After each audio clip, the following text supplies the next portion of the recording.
The main figure skater of the USA Isabeau Levito tried on the image of a snake. And it's not just music or a story in the program, the dress has a full-length snake on it, and the head was made from an arm. The International Grand Prix Series kicks off this week with Skate America in Allen, USA. The women's entry includes last season's leaders, Belgium's Luna Hendricks and Isabeau Levito, a 16-year-old star from the United States. Levito trains with the Russian school group of Yulia and Vyacheslav Kuznetsov. Last season she took silver in 2 rounds in the Grand Prix final, and finished 4th at the World Championships in Saitama. Isabeau enters this season as a favorite. She has already won the Nebelhorn Trophy Challenger and Team Silver at the Japan Open. And then there are the unusual programs, especially the short program. In the production by Yulia Kuznetsova, Levito appears as a snake. And while in Camila Valieva's Bolero the snake was more of a metaphor, and in Madison Chalk's Bolero it was the basis of the choreography, in Isabeau's the reading is literal. Of course, the dress immediately catches the eye. The main color is beige. It is obvious that it was taken consciously, and not even to create the effect of a naked body. It is hardly appropriate for a teenage figure skater, but to accentuate the main character of the program, a snake. It is also on the dress. It was highlighted with rhinestones and color. It seems to be wrapped around Isabeau's body. On the right hand they depicted the head, the index and middle fingers imitate the tongue, on the knuckles, 2 green eyes.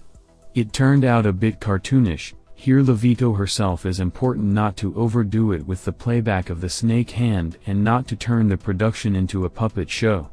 In social networks not everyone appreciated the dress. Some fans admired the unusual outfit, but many did not like it.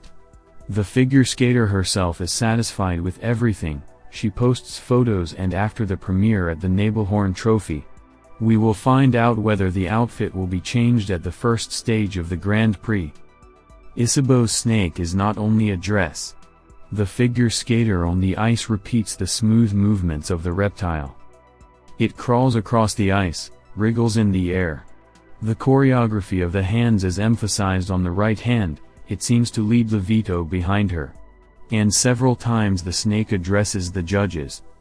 For musical accompaniment they chose oriental motifs, which in this case is justified and, perhaps, predictable, the track Yearning performed by Raul Ferrando.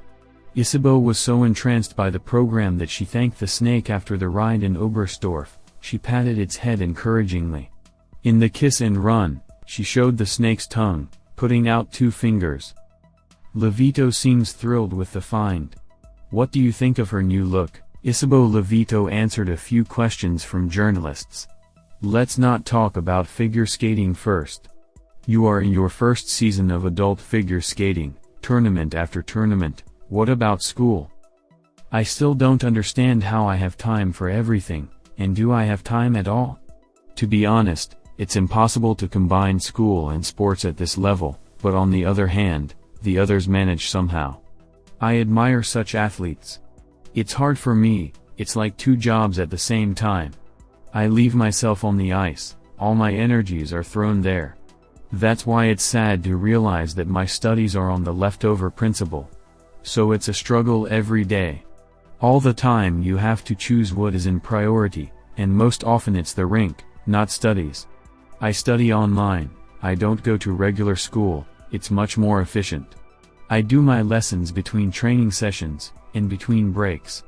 And then only on those days when everything went well on the ice, without stress. And on weekends, I have a lot of studying to do.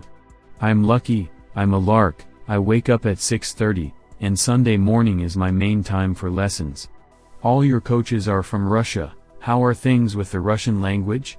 A couple of years ago I even started practicing it. But then I realized that I can't pull 2 foreign languages at the same time. My mother is Italian, so half of the family speaks Italian. And my Italiano is still far from perfect. I understand everything, but I can't answer properly. I don't have enough vocabulary. And as you can see, it's a matter of family honor for me, haha. So in a year or so I'll fully master Italian, and then I'll start Russian again. I can't even breathe between studying and ice, and then there are foreign languages. But you know, I've made good progress with Russian. Duolingo, online language trainer, sports.ru, assures me that I've mastered 25% of the words from the Russian course. Many figure skaters soon face growth problems. Are you afraid of puberty? No. It seems to me that if I take care of myself, if I do everything little by little, let's say, if I put a thin layer of butter on my sandwich and don't pile it on, I'll be fine. I don't know if this allegory makes sense. Of course, no one knows for sure, but it doesn't bother me much yet. I think I've been lucky with my genetics. And I've been practicing a little. But do you have your heart set on a long life in the sport?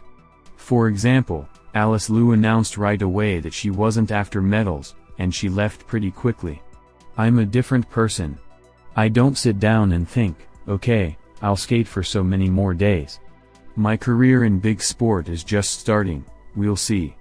Is there anything special about working with Russian coaches? I really like that they care. They pay attention to everything. You can see that they take everything to heart, they react emotionally, they give 100%. I like how they support me, I always feel their shoulder. Isabeau, you know the new Russian girls, do you follow the competition? This is gonna sound weird, but almost no. I don't really have time for that. And besides, there are so many of them. I realize that I hardly watch figure skating at all. I only follow the programs of the skaters I like, and that's it. It's like a favorite show on Netflix, you just sit and watch it over and over again. You started figure skating when you were 3 years old. Do you remember who inspired you from the female athletes back then? Not really. The first figure skater who shocked me was Evgenia Medvedeva. I was probably 10 years old. I remember going to the rink and watching her skating on my mom's phone. Were you disappointed with her silver medal at the Olympics? Yeah, I guess so.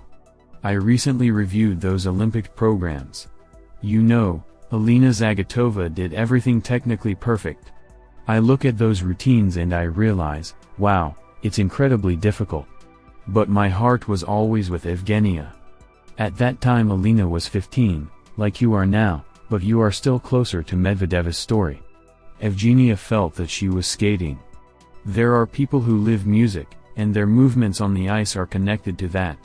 It's impossible to put it into words, but I heard Medvedeva skating then, it was like she transported me to her on the ice.